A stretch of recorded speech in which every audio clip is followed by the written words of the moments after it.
اللہ الرحمن الرحیم۔ عزیز طلبہ و طالبات، السلام علیکم۔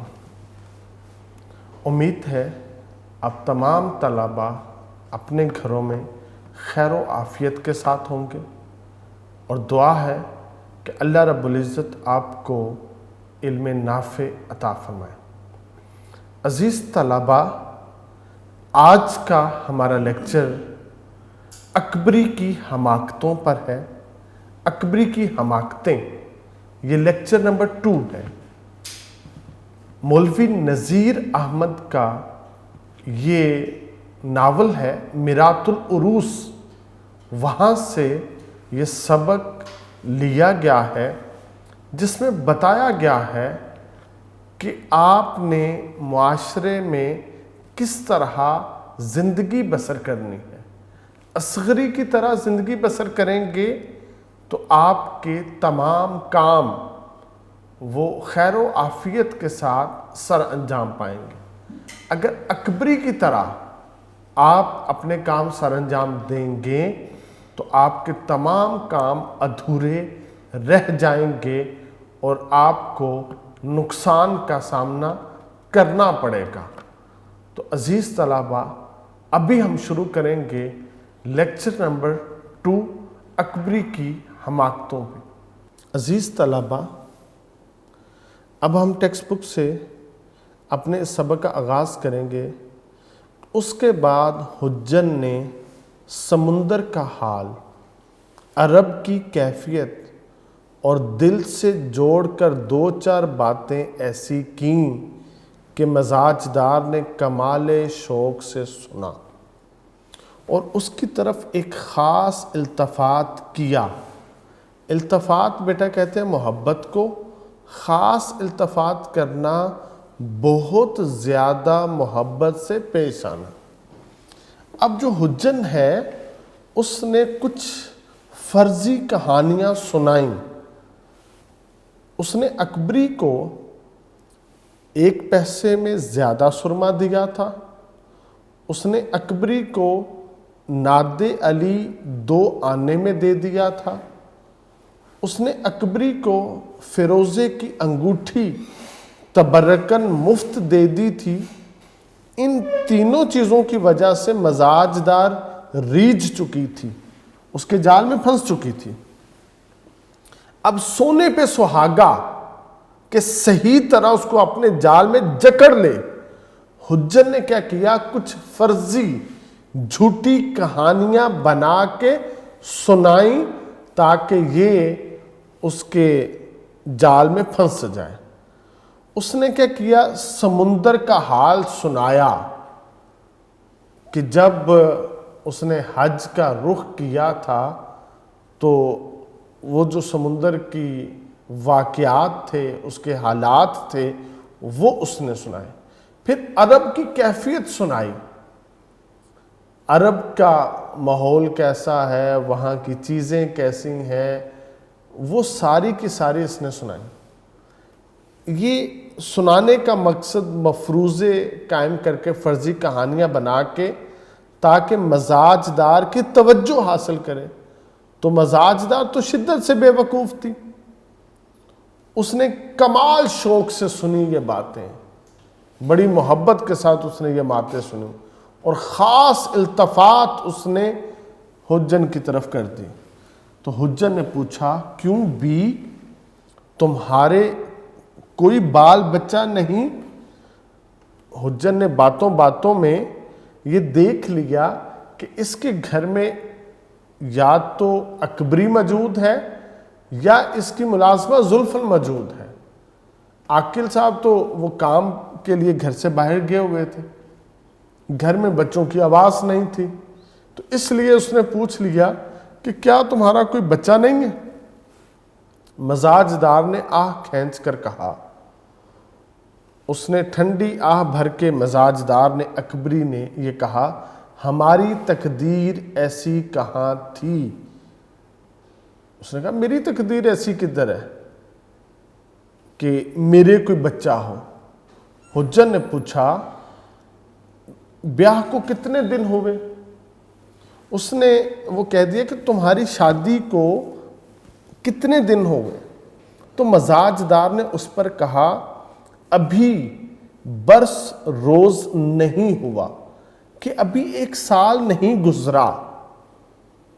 جب اس نے یہ جواب دیا اکبری نے کہ ابھی 1 سال نہیں گزرا، تو اس پہ بیٹا مزاج دار کی بے عقلی کا اب تو حجن کو یقین ہو گیا، اس سے پختہ یقین ہو گیا کہ یہ بے عقل ہے، اور دل میں کہنے لگی کہ اس نے تو اولاد کا نام سن کر ایسی آہ کھینچی ہے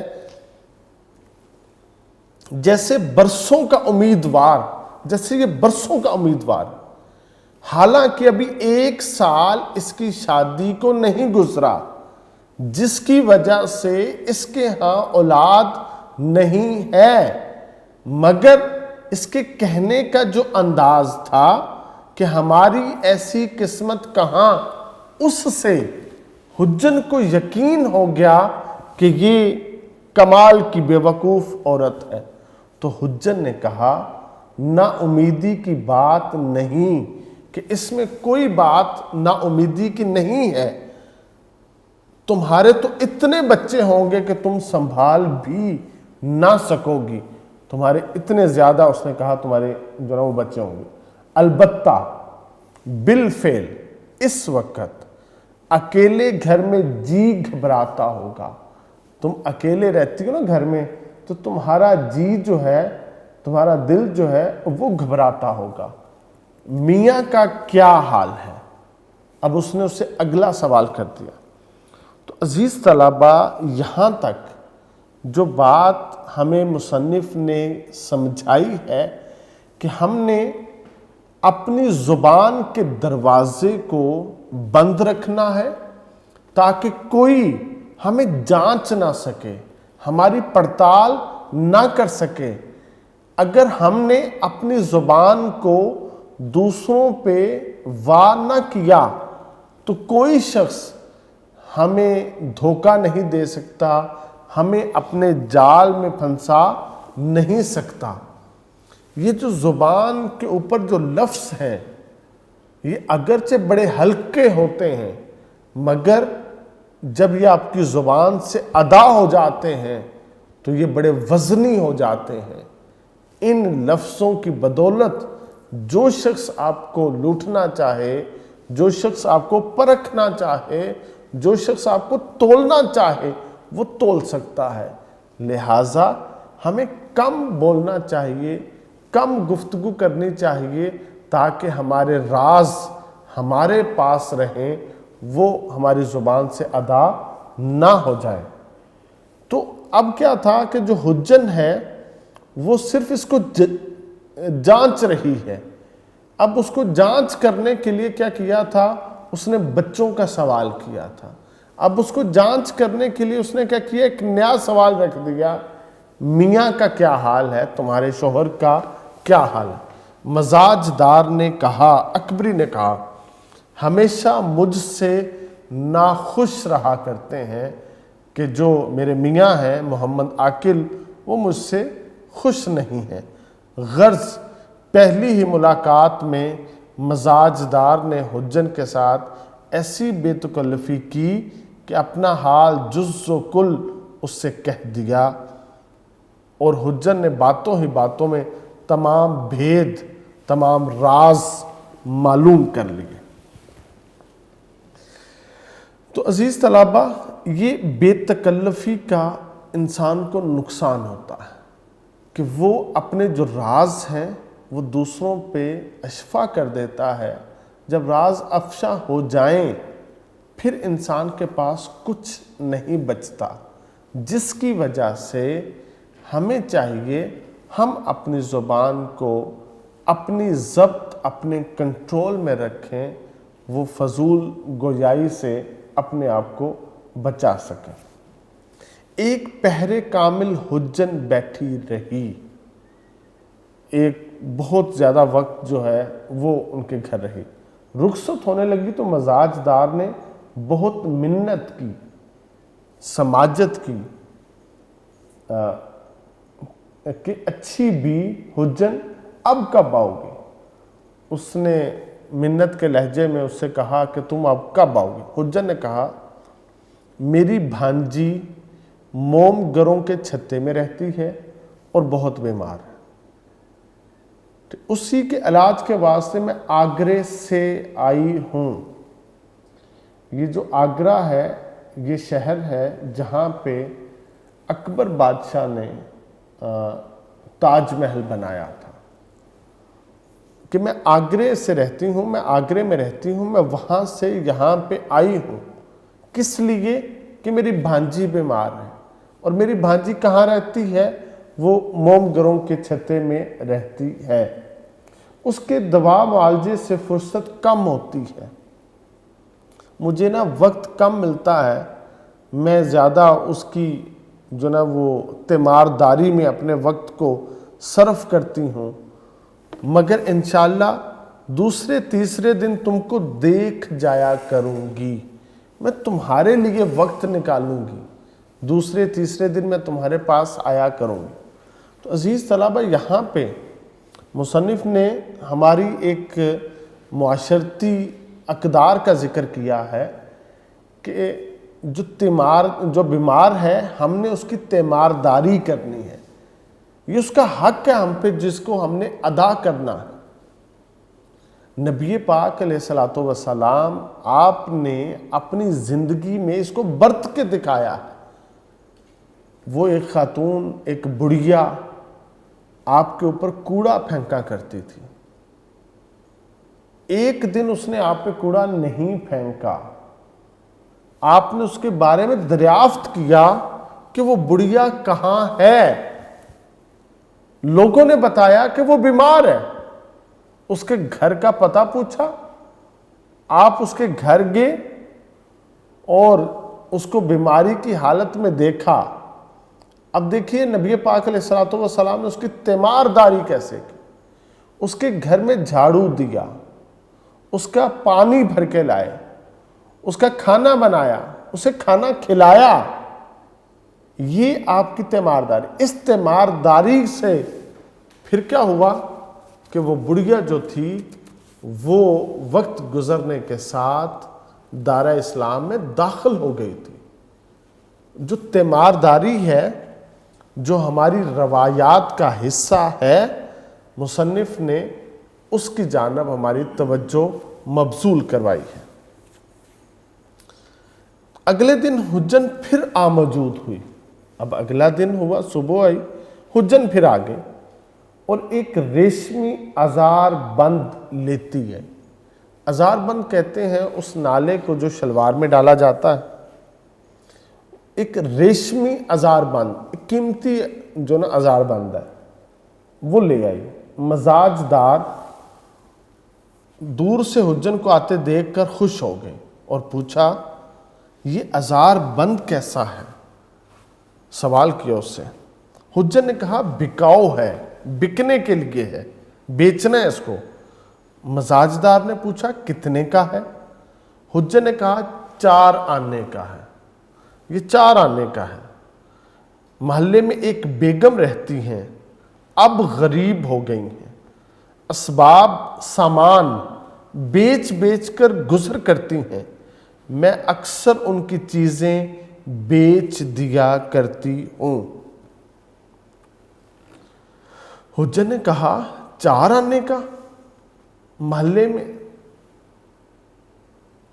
چیزیں بیچ دیا کرتی ہوں۔ مزاج دار اتنا سستا ازار بند دیکھ کر لوٹ ہو گئی، وہ اس کے اوپر لٹو ہو گئی، فریفتہ ہو گئی کہ یہ ریشمی ازار بند ہے اور صرف 4 آنے کا ہے۔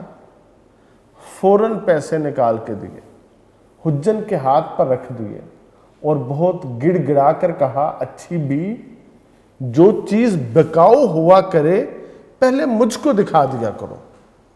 حجن نے کہا بہت اچھا، پہلے تم پیچھے، اور کہ جو چیز ہوگی پہلے میں تمہیں دوں گی، اس کے بعد میں کسی اور کو دیا کروں گی۔ عزیز طلبہ، میں نے پچھلے لیکچر میں بھی آپ کو بتایا تھا، اگر کوئی شخص اپنا سامان سستے داموں بیچے تو آپ اس سے سامان مت خریدیں، کیونکہ وہ آپ کے لیے ایک جال تیار کر رہا ہے کہ کب آپ اس جال میں پھنس جاتے ہیں اور وہ آپ سے اپنا مقصد اور مدعا پورا کر سکے۔ لہٰذا ہمیں طمع میں نہیں پڑنا، لالچ میں نہیں آنا۔ لالچ بری بلا ہے، اس سے لوگوں کی عقل جو ہے نا وہ مات کھا جاتی ہے اور یہ پھنس کے رہ جاتے ہیں۔ اس کے بعد ادھر ادھر کی باتیں ہوا کہ چلتے ہوئے حجر نے ایک بٹوا نکالا، اس میں کپڑے اور کاغذ کی کئی تہوں میں تھوڑی لونگیں تھیں۔ یہ لونگ ہوتی ہے جو بریانی کے اندر اس کو ڈالا جاتا ہے، مسالے میں یہ لونگ ہوتے ہیں، وہ لونگیں تھیں۔ ان میں سے 2 لونگیں حجر نے مزاج دار کو دی اور کہا کہ دنیا میں ملاقات اور محبت اس واسطے ہوا کرتی ہے کہ ایک دوسرے کو فائدہ ہو۔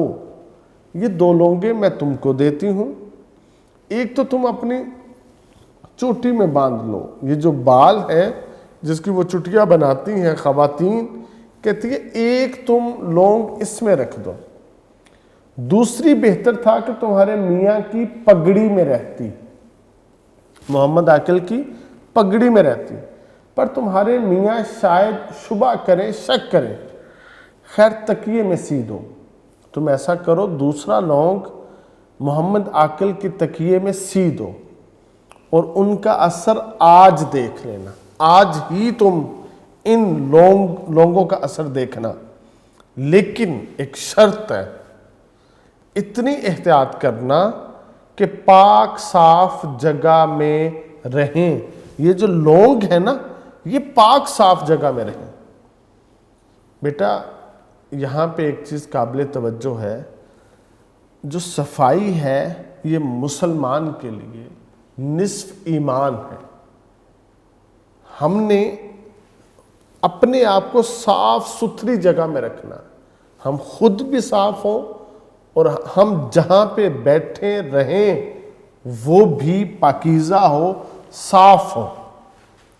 یہ جو باقی جتنی چیزیں ہیں نا یہ اشرف المخلوقات نہیں ہے، اس وجہ سے ان کے اوپر صفائی کا وہ سٹینڈرڈ لاگو نہیں ہوتا جو اللہ پاک نے انسان کے لیے سٹینڈرڈ بنایا ہے۔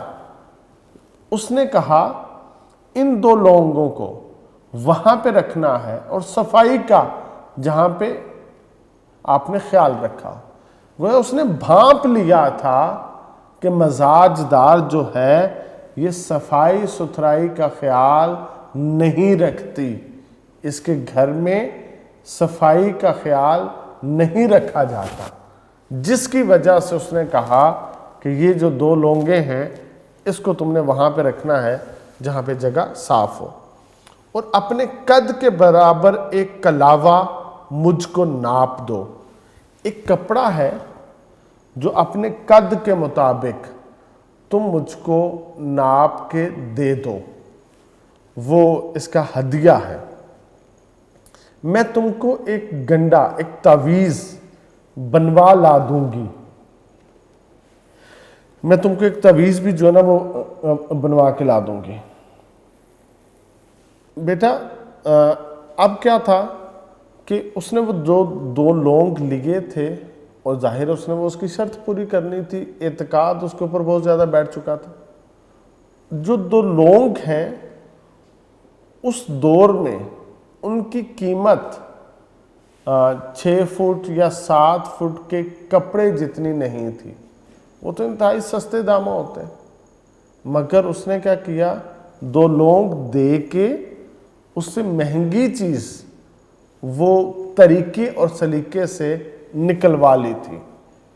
یہ لوگ پھر اس طرح سے وار کرتے ہیں۔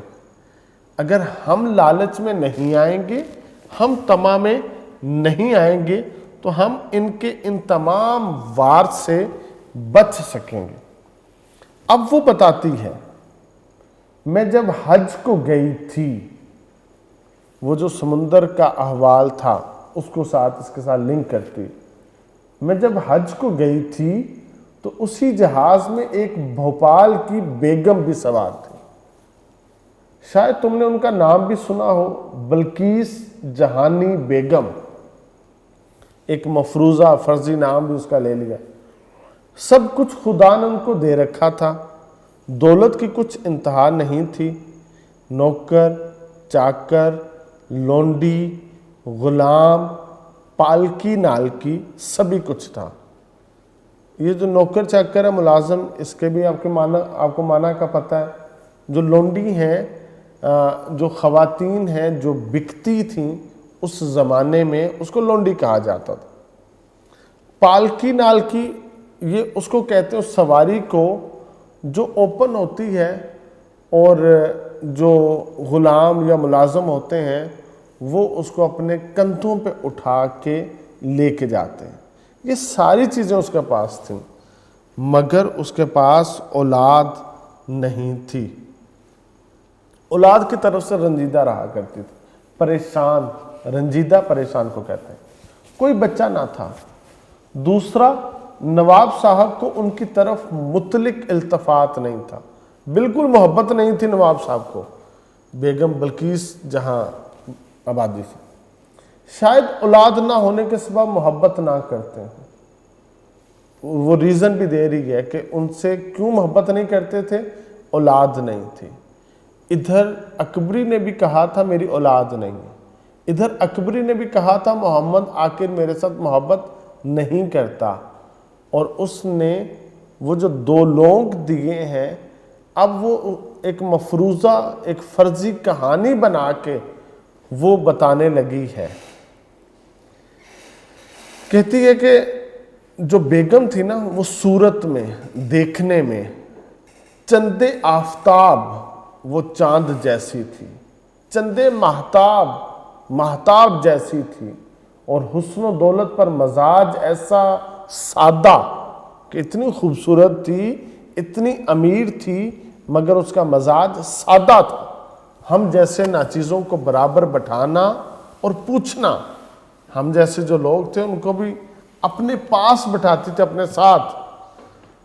بیگم کو فقیروں پر پرلے درجے کا اعتقاد تھا.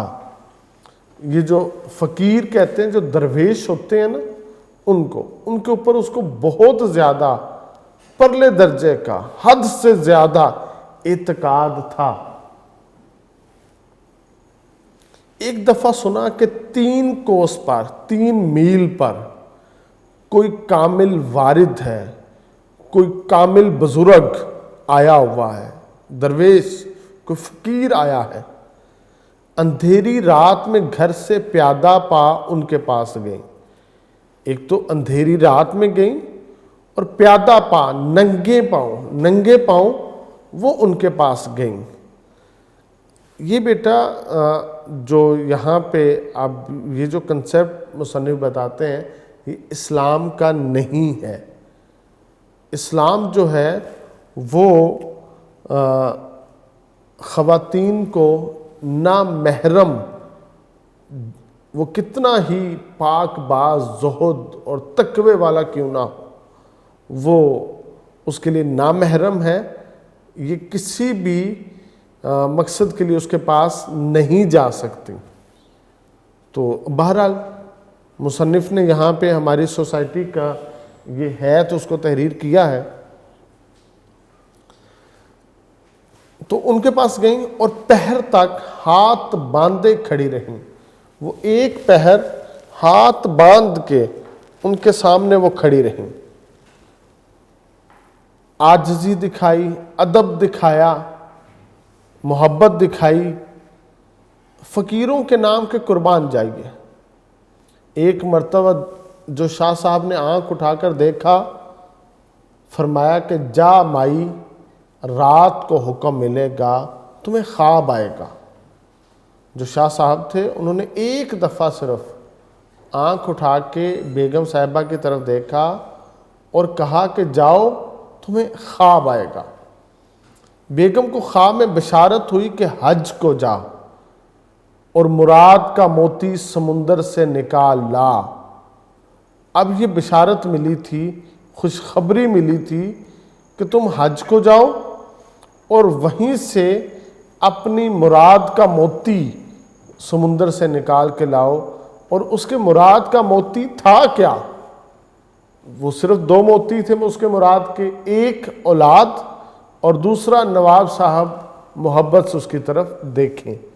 اور کہا یہ کب ہوگا؟ جب تم حج کو جاؤ گی اور سمندر سے اپنی مراد کا موتی نکال کے لاؤ گی۔ صبح کو اٹھ کر حج کی تیاریاں ہونے لگی۔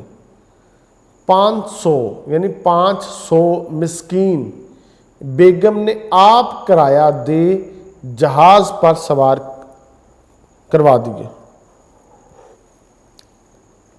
500 جو مساکین ہیں بیگم ان کو اپنے ساتھ لے کے گئیں، اپنے خرچے کے اوپر حج کروایا۔ ان 500 مساکین میں ایک میں بھی تھی۔ اب یہ اس نے کور لگا دیا بیٹا کہ بظاہر تو یہ ایک غریب عورت ہے جو گلی کوچوں میں جا کے اپنی دکان سجاتی ہے اور مال بیچ کے اپنا گزر بسر کرتی ہے، یہ حج کیسے کر سکتی ہے؟ حج تو امیر لوگ کیا کرتے ہیں، صاحب استطاعت لوگ۔ تو اس لیے اس نے بتا دیا کہ میں یوں ان مساکین میں شامل تھی جن کو بیگم صاحبہ نے اپنے خرچے پہ حج کروایا تھا۔ ہر وقت کا پاس رہنا، کہ میں بیگم صاحبہ کے پاس ہر وقت رہتی تھی۔ بیگم صاحبہ الہی دونوں جہاں میں سرخ روح کامیاب ہو جائیں، وہ دنیا میں بھی کامیاب ہو، آخرت میں بھی، مجھ پر بہت مہربانی کرنے لگیں۔ اور سہیلی کہا کرتی تھی، مجھے اپنی دوست کہتی تھی، ہر وقت اپنے پاس رکھتی تھی۔ 10 دن تک برابر جہاز پانی میں چلا۔ 11ویں دن بیچ سمندر کے پہاڑ دکھائی دیا، ایک پہاڑ نظر آیا 11ویں دن۔ ناخدا نے کہا، ملاح نے کہا، کوہ حبشہ یہی ہے، حبشہ کا پہاڑ جو ہے نا وہ یہ ہے، ایک بڑا کامل فقیر اس پر رہتا ہے، جو گیا با مراد آیا۔ بیگم صاحبہ نے ناخدا سے کہا کہ کسی طرح مجھ کو اس پہاڑ پر پہنچاؤ، کیونکہ بیگم صاحبہ جس فقیر کے پاس گئی تھیں ایک پہر کھڑی رہی تھیں اور انہوں نے کہا تھا تمہیں خواب میں جو نا وہ مراد ملے گی، حکم ملے گا۔ تو پھر بیگم صاحبہ کو خواب میں بشارت ملی کہ حج کو جاؤ اور سمندر سے اپنے مراد کا موتی نکال کر لاؤ۔ تو اب سمندر میں وہ پہاڑ نظر آیا۔ ملاح نے بتایا کہ یہاں پہ ایک بڑا کامل فقیر رہتا ہے، تو انہیں اپنے خواب کا وہ حصہ پورا ہوتا نظر آیا۔ تو بیگم نے ناخدا سے ریکویسٹ کی کہ کسی طرح بھی میں نے اس پہاڑ پہ جانا ہے، مجھے پہنچاؤ۔ ناخدا نے کہا، حضور جہاز تو پہاڑ تک نہیں پہنچ سکتا، البتہ اگر آپ ارشاد کریں تو جہاز کو لنگر کریں، اس کو یہیں پہ جو نا روک دیتے اور آپ کو ایک کشتی میں بٹھا کر لے چلیں۔ بیگم نے کہا، خیر یہ صحیح کہ ایسے ہی ٹھیک ہے، ہم جہاز کو لنگر کرتے ہیں اور کشتی میں سوار ہو کے کوہ حبشہ پہ جاتے ہیں۔ 5 عورتیں بیگم کے ساتھ کوہ حبشہ پر گئی تھیں، ایک میں اور 4 اور۔ پہاڑ پر پہنچے تو عجیب طرح کی خوشبو مہک رہی تھی۔ یہ فرضی کہانی ہے، اب اس میں یہ اپنے رنگ جو ہے وہ سارے سمو رہی۔ چلتے چلتے شاہ صاحب تک پہنچے۔ ہو کا عالم تھا، خاموشی تھی، بہت زیادہ خاموشی تھی، نہ آدمی نہ آدمزاد۔ کوہ حبشہ پہ کوئی آدمی نہیں تھا، کوئی آدمزاد نہیں تھا، انتہا کی خاموشی تھی۔ لیکن اس پہاڑ پہ عجب خوشبو مہک رہی تھی۔ تنہا شاہ صاحب ایک غار میں رہتے تھے، اکیلے کوہ حبشہ کے اندر ایک غار تھا، اس غار کے اندر شاہ صاحب رہتے تھے۔ کیسی نورانی شکل تھی، جیسے فرشتہ ہم کو دعا دی۔ کہتے مجھے شاہ صاحب نے دعا دی، بیگم کو 12 لونگیں دیں اور کچھ پڑھ کر دم کر دیا۔ مجھ سے کہا چلی جا۔